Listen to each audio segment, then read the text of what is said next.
If you would like to get your song reviewed, dear listener, there's the Filthy Capitalist option. As Sori says, $125 gets you straight to the head of the line. You don't have to be a part of the alliance. You don't have to be part of the group. Wait a minute. And the biggest thing is you don't have to wait. You hop, skip, and jump right in front of everybody. $125 gets you there. You do that 3 times, and you get mashed down to the $75 rate for perpetuity. Yes! Also, there is a band review option. So if you've got a band and you're trying to get your band some exposure, hit me up at .com and I'll show you the details about how to pull that off. You can also jump on Patreon, and there is a option on the tiers to be able to get your band reviewed. Yep. Obviously, we can't lie to you, so we guarantee a positive review. Get what you get. It's just rubbish. Rubbish. Rubbish. That's British for garbage. My favorite is the community option. $1 at the gate gets you in at Patreon. You get to join an alliance. The alliance joins their points together, and that helps determine what songs that we do. The alliances hang out on Discord.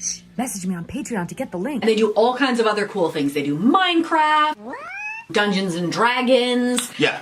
It's really a community within the community. Anybody can go in the village, facebook.com/Vin and Sori. There's 160,000+ people on the channel. What's cool about the Discord is that it offers a real opportunity for community connection, friendship, that type of thing. And it's on Discord, so if you're not a Facebook person, it's for you. You start off at $1. Right. Plus you get exclusives. Sori and I are working on a song. So the first 15 seconds of that was on Patreon. Also, at $15 tier and above, when we actually debut the video, they're going to be there live with us. There you are, dear listener. Buy our merch. Buy our merch indeed. And the child shall lead them. All right, you guys, we are doing a DJ stream for the big homie Florian. And he's taken us on a journey through his life with each song that was pivotal for him at that time. At that time period. So the next song that we have on the list is We Came as Romans, Understanding What We've Grown to Be. And let's see what he has to say. We came as Romans. This should be interessante. Understanding what we've come to be or grown to be? Grown to be. You got to read that thing, right? That's what I'm trying to do. Oh, okay. All right. The year 2011. I grew up sheltered with a lioness of a mother. Not much drama, just normal life. I can't think of a time in my life that God wasn't there.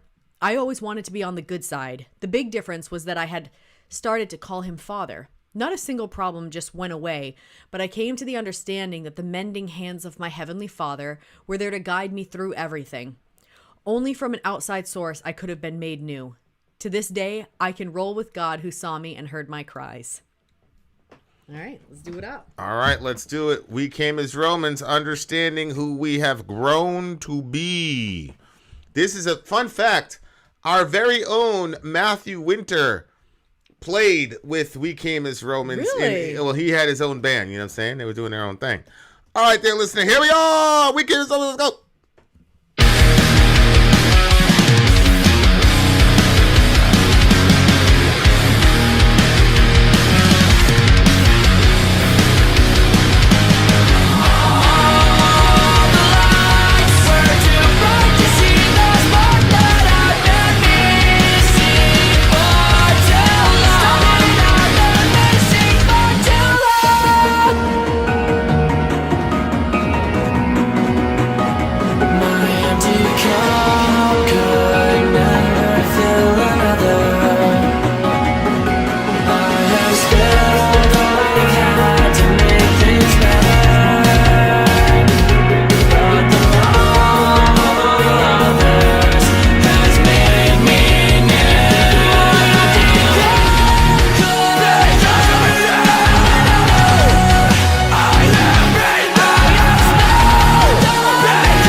Did you see the album cover?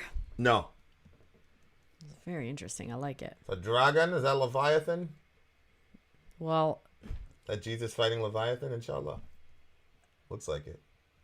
there's a person here, and it looks like from their mind is coming, you know. It looks But like then a there's crown. this evil creature over here. That But looks then this like one looks like a Frieza. lion freezing. That looks like Frieza. Who's There's a Frieza? character on Dragon Ball Z. Send Oh. me. I'll get the photo. It looked like Frieza. Baby. Shout out to the big homie Davey. Yeah. The second half of that song redeemed the song for me. It was a little bit cookie cutter for me. The first half of the song, the second half of the song, I'm like, oh, okay, good. For me, this whole journey, it's his spiritual journey, and it's about like his walk in Christianity. And so all these songs very much fit this. And like this was the types of songs that had their effect on me when I started listening to music and I was doing my journey. So I'm Oh, with it. really? Yeah, like I never heard this song before, but this is one I would have liked. And when he said okay, so my empty cup could never fill another. I have spilled all that I had to make things better, but the love of all others has made me new. That's like a cool, like he doesn't have anything, he's given it all, but at the same, like Jesus, I don't know. I just, okay, that wasn't the part I was going to talk about. Hold on. Let me not get distracted here. Okay, where was he talking about before he started saying I'm alive? That was right at the end. Tonight when I look into the sky, I know this is why I'm alive. Tonight when I look into the sky, I know this is why I'm alive. That to me was the whole thing. And so you guys know I've always had this real like deep connection to nature, and that my deepest spiritual experiences, the deepest yet the most simple, was always when I was by myself in an outdoors context at night, looking up at the sky and just feeling like the vastness. Like if you like we talked about this before, you know, part of the people that they take the DMT trips because they're trying to separate themselves from their ego, because what happens is if you like see yourself too much, and I think that a lot of this is, I'm not a doctor, but I think a lot of mental illness or some of it has its roots in too much self-focus. And it can be because you've been through a lot of pain or certain situations. So you're very focused on yourself and how much you've been hurt and how you can protect yourself and what you're afraid of and all that stuff. But like in those moments, I didn't even feel that it was like I connected to something that was so much bigger. And obviously I'm a Christian, so I believe that I was having a spiritual connection with God. And I felt within myself the vastness of all that God is, or all that he revealed to me in that moment.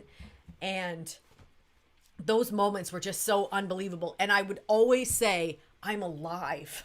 Mm-hmm. And I'd like breathe in the air and I would be thinking like, like the idea of being alive and existing is just, and then that would be, you know, we've talked about those discussions where you're like, So like first I would separate from myself and it was just like taking everything in. And then I would come down to be like, yo, I'm alive. Like I'm a part of this. Like I'm a part of this whole thing that's going on. I have my own role in this, and like feeling that feeling of like, you know, when you felt super discouraged and, you know, you could have taken your own life, but you didn't. And here you are standing here. And those moments when I would feel, yo, I'm alive, those carried me a lot of different times, because I'd be like, well, there could be another alive moment that'll be in the future that you would miss if you didn't stick around. So I could really, you know, relate with this one, Florian. Yeah, and it is interesting in our tradition that when we say alive, it is layered with meaning. Look at AT. Sorry, go ahead. Right? Because there are multiple layers absolutely. to our being. So for example, Absolutely. famous story of the prodigal son. The prodigal son's gone, but he comes back home, and the older brother is like, man, screw this guy. He betrayed our family. And the dad says I we don't have think he to was worried about celebrate. the betrayal.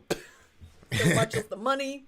The father says we have to celebrate because your brother was lost and he is found.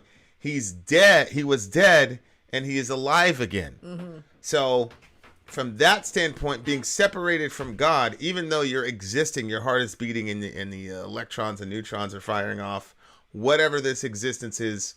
I was just listening to a guy from Yale on the Lex Friedman show, and he goes, it was really fascinating. This is a dude from Yale. I'm trying to figure out what his name is. And he started off the show by saying, you want to believe in God, look at a cell. He said, if you want to believe in God. But he's That's like, I don't really, whatever. He can't or he won't say he believes. But this is a Yale educated guy who's the cell and things of that nature are his specialty. And he goes, I mean, the universe is clearly, and then he was basically, surprise, too smart for me to understand at 3 a.m. But he basically was saying that the universe is a macro version of things that you see in a cell. And so he basically... Yeah, I've noticed that. So anyway, my point of bringing that up was just to say, whatever this thing is that we call reality is, we all know, and Hoffman was talking about this, we all know when you look in the mirror and you see your face, you know that there's so much more depth to what you are than what you're seeing in the outside world. And I think that's part of people's frustration. Yeah. You know, when you're looked at a certain way, but you know that you're more than that. And I was thinking about, you know how we always say, somebody cuts you off in traffic and you get upset. It's like, well, who are you? Don't know the road. But Right. I was thinking about how the scripture says that we're gods in a lowercase g, not like the same as God the Father. But if we are and we're created in the image and likeness of God, then there is a certain understanding that we all have that injustice shouldn't be done to us. Mm-hmm. You know what I mean? Seriously. Mm-hmm. Yeah. So, like, but the point of bringing that up is to say,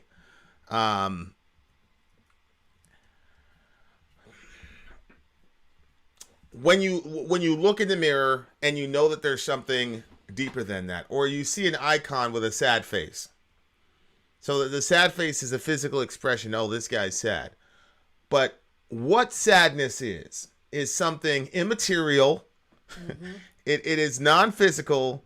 It's not time bound. It's some sort of, and people say, "Oh, those are your emotions." Yeah. What is that? What is that? So you put a name on it. It's intangible. Yeah. You can't put your arm around it. You cannot measure sadness under a microscope. You hear these people, I don't believe anything that I can't see under a microscope. Huh?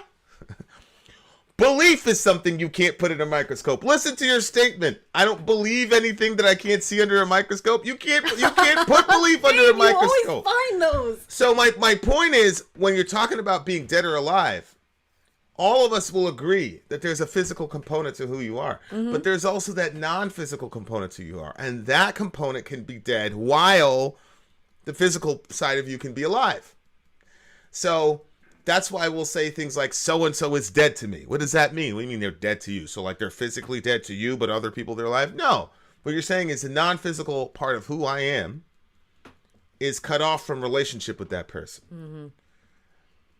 Okay. So we, even outside of the Christian world, define deadness and life through relationship in a lot of ways. Mm-hmm. right? You say that person's dead to you. That means so when I think about that and I'm hearing I'm alive, things of that nature, it's like one of my main goals in this life, really, the more and more I study, and really I've just been really connecting to God through science, to be honest with y'all, and listening to these people talk. And most of the time these people don't even share my faith, but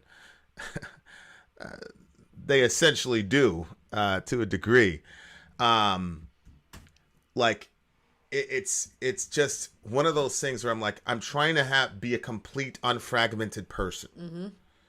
Right. So I got all facets of my consciousness and my being to be complete and be one in every aspect of, which is a very, very high goal.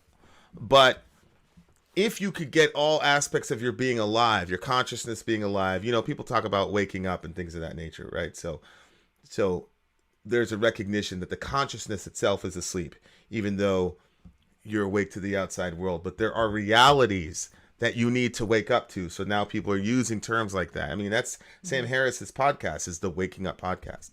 It's literally what.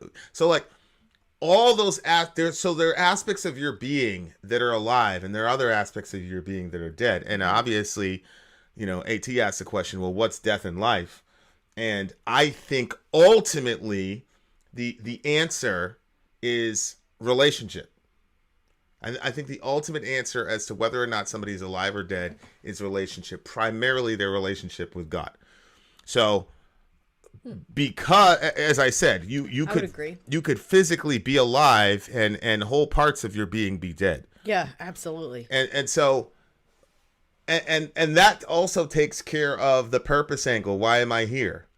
And one of the craziest revelations, and this is shit that I used to scoff at when I was a hardcore, I was going to say C word, but we're in a different context, Calvinist, was this woman got on TV and she said, I finally discovered my purpose in life was just to be loved by God. And I was like, listen to this, that's corny. Look at that. Because, you know, Cal, they're mean. They're just mean people.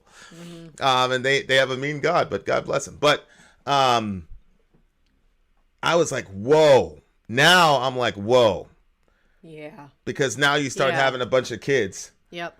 And you're looking at your kids, and they're Orion only functions just to be loved by you. If Orion was to say, Mom, what do you want from me? And you would just say, just let me love you, man. Mm-hmm. And he's got his own, you know, I'm very big on, we're not doing this whole thing where we're going to go to Uncle Charlie's house and you have to give Uncle Charlie a hug. We're not doing that. My mother, can I tell this? Yeah, go for it. My mother came over today, and she was like, Orion, can I have a hug? Can I kiss you? And he said, no. She said, can I hug you? He said, no. And she said, oh, okay. And then she put him down. She goes, well, you know, if you change your mind, you want to come give Grandma a kiss, I'll be right here. And then she said, all you have to do is say, Grandma, you can kiss me. And he said, he turned around, then he turned right back. He said, Grandma, you can kiss me. And he let her kiss him right there. I was like, yo, I think he just wanted to make sure she was going to acknowledge his bodily autonomy. Yeah. And if she did, he was willing to give it. Because there's somebody else that keeps trying to force him every time she comes in. We're going to have to say something. Oh, that's AD? What? AD? AD. I don't know who that is, but... Start with Aunt? No, not that one. Oh. She'll chase him all around the house. Yeah. You need to. I want it. Yeah. I'm like, ugh. Yeah.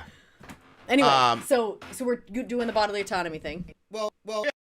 With relationship. And like, what do you want from me? It's like, nothing, man. Just let me love you. That's all. Mm-hmm. And that's just been that's it.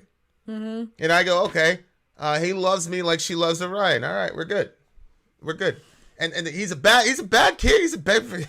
I mean, he's, you know, he's got all these it doesn't matter. She's gonna love him regardless. I'm gonna love him regardless. And there's times when you put on the stern voice as a parent because you have to, and I go, oh, that's what he's doing. That's what you've done, you know. So,